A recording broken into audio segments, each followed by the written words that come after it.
Ծաղկազարդից հետո մենք տեսանք Սուրբ Հարության կամ Զատիկի հրաշքը։ Զատիկը մեզ սովորեցրեց զատվել մահից ու չարից։ Տեսանք կարմիր ներկված ձուն, աշխարհի մոդելը, որը ներկված է Քրիստոսի փրկարար արյամբ։ Եվ մարդիկ իրար ողջունեցին, ասելով. «Քրիստոս հարյավ իմեռելոց, օրհնյալ է հարությունը Քրիստոսի»։ Մենք պարզեցինք, որ Զատիկը միավորում է մարդկության պատմության 3 հիմնական փուլեր։ Բնապաշտական շրջան։ Դեռևս հնագույն ժամանակներից մարդիկ տոնել են գարնանային գիշերահավասարը որպես բնության վերածնունդ։ Ձմռան գորշությունից հետո ծաղկող ծառերն ու վերադարձող թռչունները համարվել են կյանքի հաղթանակը մահվան հանդեպ։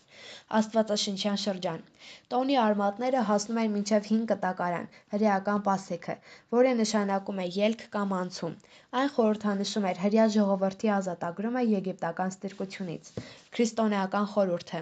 Նոր կտակարանում տոնը ստացավ իր բարձրագույն իմաստը։ Հիսուս Քրիստոսը իր արյունը հեղելով մարդկության փրկության համար խաչվեց և երրորդ օրը հարություն առավ։ Եթե հին ժամանակներում Զատիկը ֆիզիկական ստրկությունից ազատվելու տոն էր, ապա քրիստոնեության մեջ այն դարձավ մեղքից ու մահից ազատվելու հաղթանակ։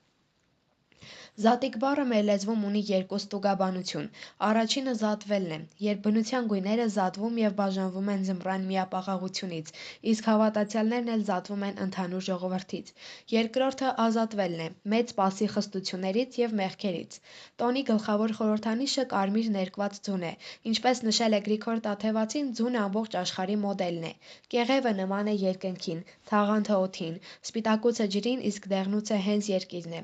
Մենք ձուն ներկում ենք կարմիր, որովհետև դա խորհրդանշում է, որ ամբողջ աշխարհը փրկվել է մեղքերից Քրիստոսի արյամբ։ Իսկ ձվի սուր ծայրը հայկական բարբառներում նշանակում է նաև ծառ, կապվելով կենաց ծառի և հավերժության գաղափարի հետ։ Հայկական Զատիկը հարուստ է ծիսական հետաքրքիր տարրերով։ Ծիսական տիկնիկներ։ Յուրաքանչյուր տան խոհանոցում կար ուտիզ տատը, իսկ պահքի օրացույցը հսկում էր ակլատիզը։ Ծիսական սեղան։ Մեր նախնիները պատրաստում էին չամչով փլավ, որտեղ բրինձը ժողովուրդն էր, իսկ չամիչը հավատքը։ Սեղանին անպայման դրվում էր ձուկ, գինի և նվիկ։ Համայնքային կյանք։ Զատկին մարդիկ դառնում էին ողջ ու մաղբեր ու ողջ ու մաքույր, հաշտվում էին խռովածները, իսկ գյուղերում կատարվում էր համայնքային մատաղ։